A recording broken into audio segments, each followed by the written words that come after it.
Bom, Santa Catarina possui o único escritório do país apto a avaliar se um prédio é eficiente no quesito economia de energia.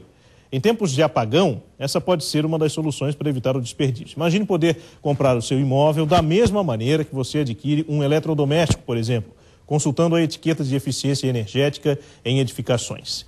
Isso é possível através de um convênio do Programa Brasileiro da Etiquetagem com a Procel, Edifica e o Laboratório de Eficiência Energética em Edificações da Universidade Federal de Santa Catarina.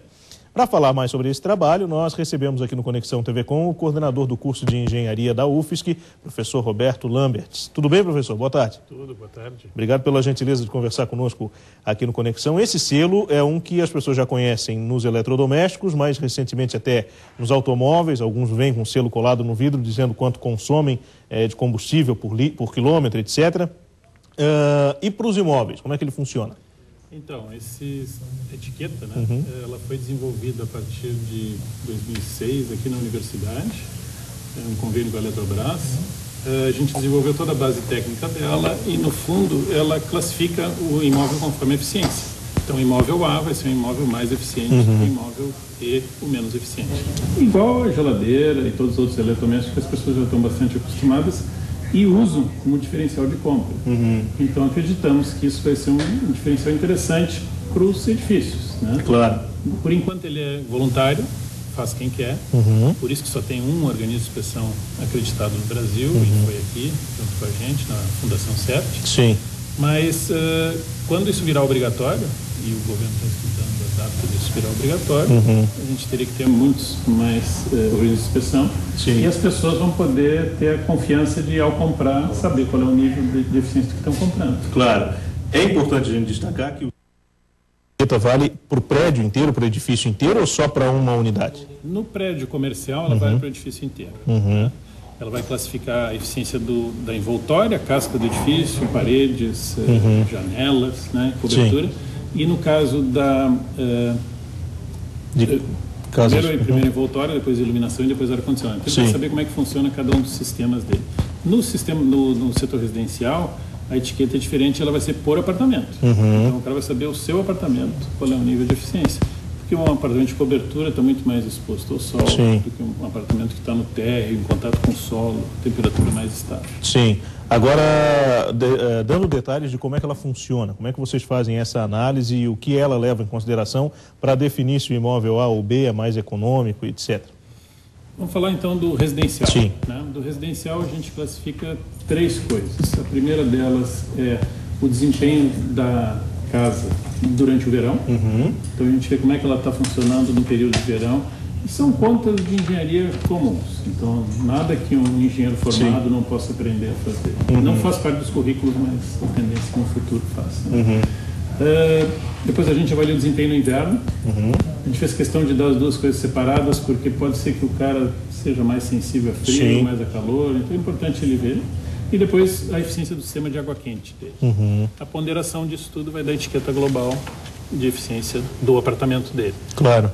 Então, essa etiqueta é da compra do apartamento. Depois vai ter uma etiqueta para o edifício como um todo, que seria aquela etiqueta mais para o empreendedor, né? O meu edifício tem tantos A's, tantos B's. E depois tem uma outra etiqueta que é de condomínio. Essa é muito interessante para quem vai comprar um edifício, para ter uma ideia da eficiência do que está conectado. Claro. Em condomínio a gente tem desde 3 lâmpadas no corredor até uma mini cidade. Sim. E isso custa muito para manter. Exatamente. Isso certamente vai impactar no custo de venda desses imóveis. Agora, o senhor disse, são contas que para os engenheiros não são nenhuma novidade.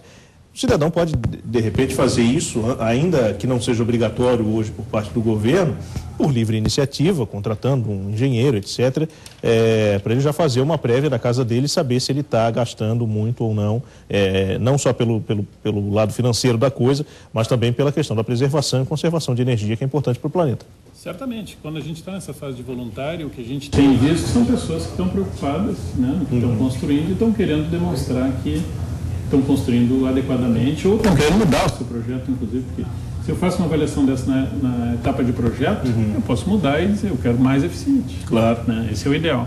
Então, tem construtoras de São Paulo que estão aplicando a coisa já e consultando os seus clientes, eles dizem, o As pessoas estão super satisfeitas, porque elas confiam na marca do Imetro, né? Do Procel, tudo isso as pessoas associam com uma coisa boa, né? Claro. Então, eles estão inclusive preparados a pagar mais pelo imóvel, porque tem a confiança de que ele é um imóvel diferenciado e que é mais eficiente, eles vão consumir menos energia no futuro. E que, claro, isso é no longo prazo, né? Mas vai acabar compensando. Então ele paga um pouco mais hoje, mas daqui a pouco ele recupera aquele valor que ele não gastaria, que ele gastaria em energia elétrica e não vai acabar gastando.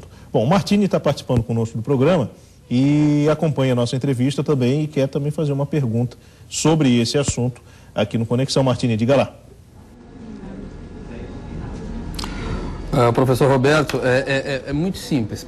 Hoje se vê, por exemplo, quando o sujeito vai fazer a aquisição exatamente de um eletrodoméstico, uma geladeira, um fogão, um aparelho de ar-condicionado, essa questão da etiqueta, ela acaba tendo influência direta, assim, na decisão, na decisão da compra, sendo que, obviamente, os que geram mais economia acabam tendo uma diferença, sendo um pouquinho mais caro, como o senhor mesmo acabou de citar, que pode acontecer na questão dos imóveis.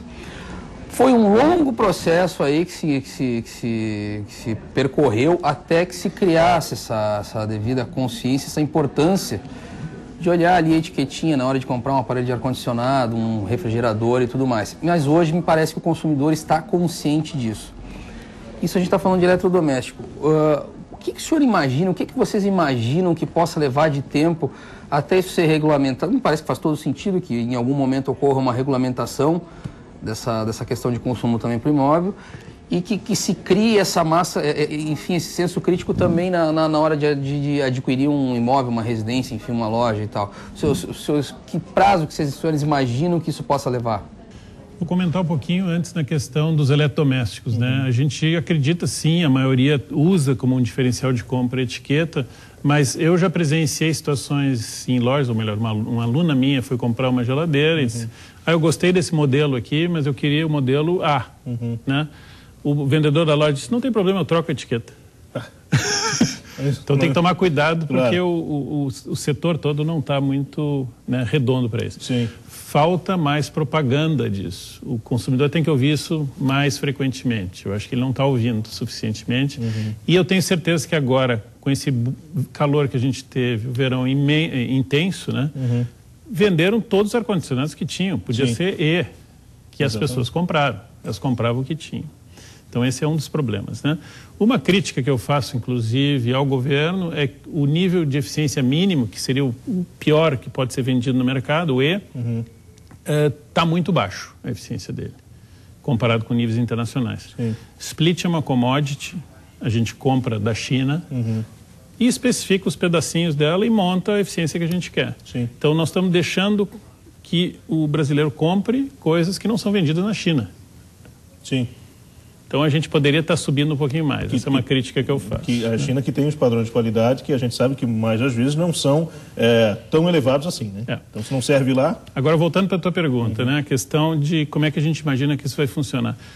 A primeira estratégia que está se conversando com o Ministério do Planejamento é fazer com que isso seja obrigatório nos prédios públicos. Prédios públicos faz todo sentido. A gente constrói eles, a gente paga a conta deles e depois paga o consumo deles, né? Então, por que deixar construir prédios públicos que não são super eficientes? Eles deveriam ser A, todos eles. Então, está em gestação atualmente uma instrução normativa para deixar isso obrigatório no futuro, né? Isso eu acho saudável, porque isso vai alavancar, inclusive, o mercado dos organismos de inspeção, gente treinada no Brasil inteiro, porque tem prédio público no Brasil inteiro. Isso daria uma certa dimensão para o mercado para depois tornar obrigatório prédios comerciais e, talvez por último, prédios residenciais. Também se discute a questão de ter um organismo de inspeção fazendo avaliação, né? E a gente acredita que para uma pequena casinha é uma coisa que fica muito complicada. Então a gente vai estudar ter uma certificação de pessoas que seriam credenciadas para fazer essa avaliação, como funciona na Europa hoje em dia, né? Essa do prédio público é uma ideia impressionante, uma ideia muito boa, e que aqui eu acho que ia ter gente que não ia gostar, porque o senhor, quando sair daqui da televisão, o senhor observa, acho que vai estar claro ainda, não dá para ver, mas passar sábado ou domingo aqui pelos prédios públicos de Florianópolis, à noite, o que tem de luz acesa, o pessoal saiu na sexta-feira preocupado em encerrar o expediente um pouquinho mais cedo e não apagou a luz, deixou acesa lá, não tem ninguém trabalhando, Secretaria de Educação, qualquer que seja, pessoal está lá, deixou a luz acesa, não tem ninguém na sala, gastando energia sem necessidade. O Martino tocou nesse assunto da etiqueta, o senhor trouxe esse exemplo, eu troco a etiqueta, parece que o pessoal ainda não acredita muito nisso. Então eu queria perguntar justamente isso, qual é a credibilidade que esse sistema tem hoje e a eficiência que ele tem hoje? Ou seja, aquela ideia de o sujeito trocar todas as lâmpadas da casa por lâmpadas eletrônicas, que consomem menos, pagar mais caro nos equipamentos que tem a letra A na etiqueta, isso efetivamente traz resultado? Se traz, dá para se imaginar quanto em percentual, para que as pessoas até levem mais a sério isso? Sim, a credibilidade do sistema é grande, né? Mas ela não é, digamos assim, não existe uma garantia de 100%, ela é amostral, né? Mas o Inmetro faz amostragens nas lojas também, para ver se aquela geladeira que está com aquele etiqueta A, se ela é A mesmo, né? Então isso depende de quanto que se pega para ver se tem que aumentar o policiamento ou não, né? Sim. Com relação à comprovação da eficiência, é total, porque a gente mediu a coisa antes em laboratório, então tem a comprovação, né? Agora, quando a gente vai para o setor residencial, né, aí tem inclusive um artigo que eu estava lendo recentemente, de uma pesquisadora de Oxford, que diz assim, os prédios não usam energia, são as pessoas. Sim. Então, eu posso ter um prédio extremamente eficiente, que foi dimensionado para operar de uma forma eficiente, e se ele for mal operado, é que nem aquela coisa, né, de operar uma geladeira com a porta aberta. Sim. Achar que vai gerar um ar-condicionado, claro, né, alguma coisa assim. Não tem selo A que dê jeito, né? Não. Então, o comportamento é super importante. Claro. E aqueles treinamentos que a gente tinha de infância, né, que os pais da gente diziam, né? Por que está essa luz ligada? Eu não sou sócio da concessionária, né? Isso precisa ser mantido, né? Sim, sim. São coisas que nos últimos tempos aqui em Florianópolis ficaram bem evidentes. Eu acredito que as pessoas devem ter tirado isso pelo menos de lição, porque o que a gente teve agora nos dias quentes, com problema de abastecimento de água, em alguns estados do Brasil se falou em racionamento também de energia, o consumo foi batido, o recorde de consumo foi batido, aqui em Santa Catarina, inclusive, no sul do Brasil, 3 minutos antes daquele apagão que nós noticiamos há cerca de uma semana aqui, que virou notícia no Brasil inteiro. Ou seja, as pessoas têm que ter pelo menos um aprendizado disso, de que, ora, está consumindo muito, tudo bem que o tempo também exigiu, mas poderia se otimizar esse consumo certamente. Martini, mais um questionamento aí da redação do DC? Não, só para fechar, eu gostaria de imaginar o seguinte, Felipe, que tipo, Roberto, você falou que é importante se cobrar, se falar mais nesse assunto aí, a questão do selo e tudo mais. Uma previsão, o que vocês imaginam? Alguma campanha, quer dizer, se retomar? Quem é que poderia puxar essa bandeira, levantar essa bandeira aí? O governo federal, enfim, Celesc, qual é a opinião de vocês? Acho que é uma campanha que tem que vir do governo, certamente, porque o governo é responsável pelo sistema elétrico e, embora ele tenha dito que nós não temos riscos de crise... Nós temos as crises. Nós temos crises, né? Então nós temos que reconhecer que ele deveria estar fazendo alguma coisa. O Inmetro também deveria estar fazendo uma propaganda mais forte da coisa. E eu imagino que o interesse nacional é muito forte nessa área. Então, se vocês pegarem, por exemplo, em 2001, que a gente teve a grande crise de energia, que inclusive derrubou o governo e tudo mais, né? Que foi muito forte. Sim. A gestão da crise que a gente teve aqui foi brilhante. A pessoa que fez a gestão da crise foi muito criativa e usou o Jornal Nacional e essas coisas todas. Porque ali as pessoas estão assistindo e elas aprendem. Então, a televisão tem um papel fundamental de transmitir essa ideia, né? Naquela época, eu me lembro que antes, no início da crise, me entrevistavam e me perguntavam assim, as pessoas vão conseguir economizar os 20%? Eu dizia, não, porque elas não sabem onde elas gastam. Claro.